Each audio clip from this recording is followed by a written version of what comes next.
안녕하세요. 이건우입니다. 오늘로서 여러분과 두 번째 만나는 시간이 되었습니다. 첫 번째 제가 말씀드린 것을 어떻게 들으셨는지 모르겠습니다. 이 강의를 시작하기 전에 우선 여러분 한번 확인하세요. 나는 정말로 노인인가?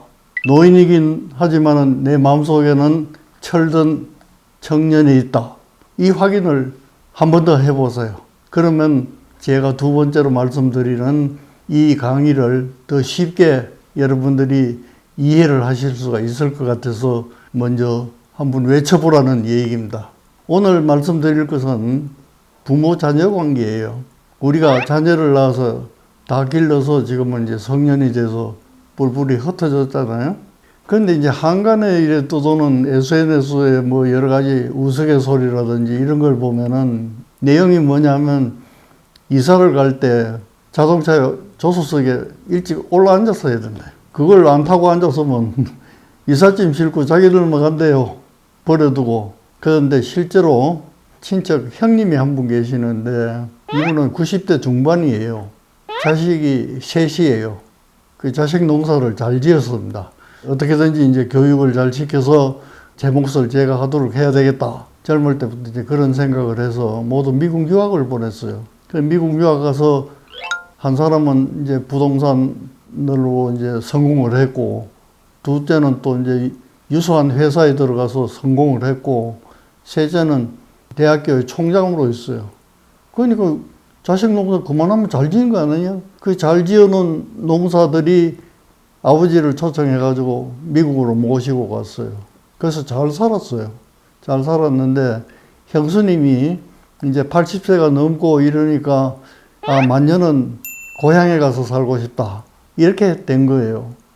그러니까 이제 우리 형님하고 둘이가 자녀들이 만류에도 불구하고 두 분이 나오셨어요. 10여 년 전에.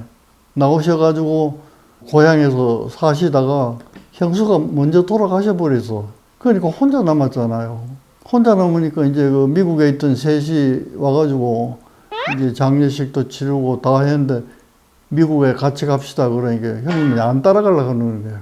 연세가 넘으면 미국이 낯설잖아요. 그러니까 이제 그런 것 때문에 고향에 있고 싶다고 그래. 안 가신다고 그러니까. 고향에 두고 가면 아파트 방 하나에 말이지. 아무도 없는데 혼자 두고 가면은 어떻게 될지 어떻게 압니까?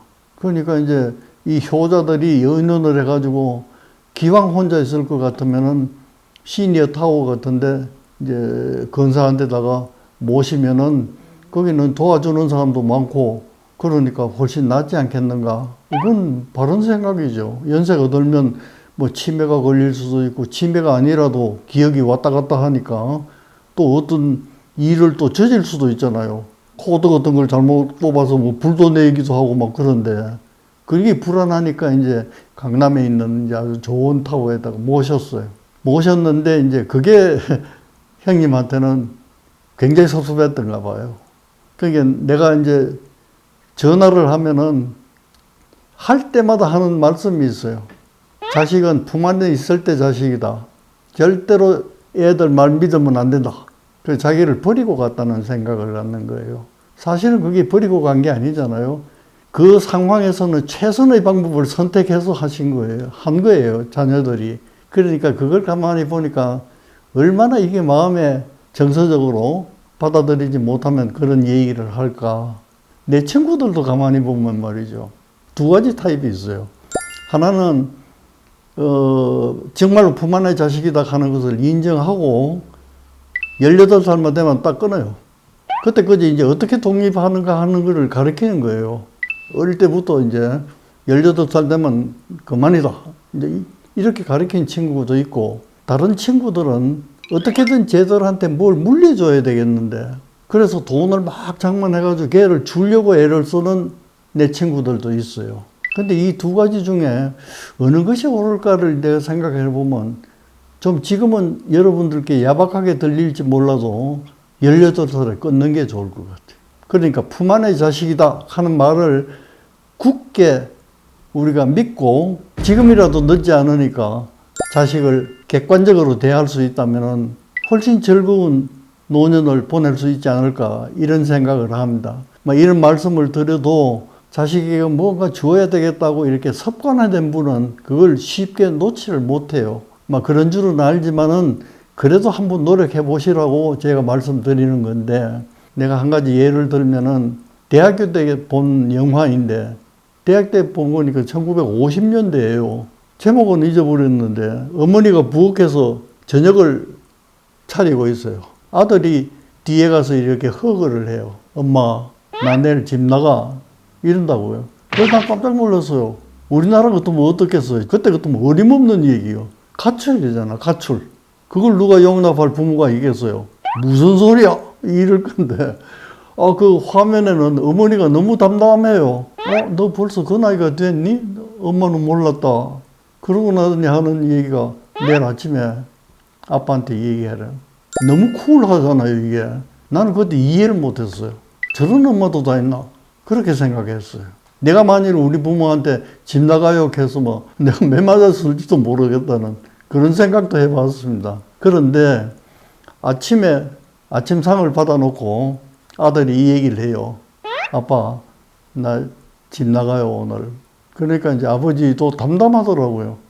어린 줄 알았더니 벌써 그렇게 컸구나. 18살이 됐다는 뜻이에요. 그러니까 이제 아버지가 너 오늘 집 나간다고 하니까 아빠가 너를 위해서 뭐 좀 도와줄 거는 없니?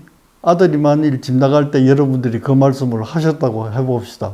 아들은 뭐라고 할까요? 내 생각은 뭐 집을 한 채 사달라든지 아니면 나가서 생활할 비용을 좀 달라든지 뭐 그랬을 것 같아요.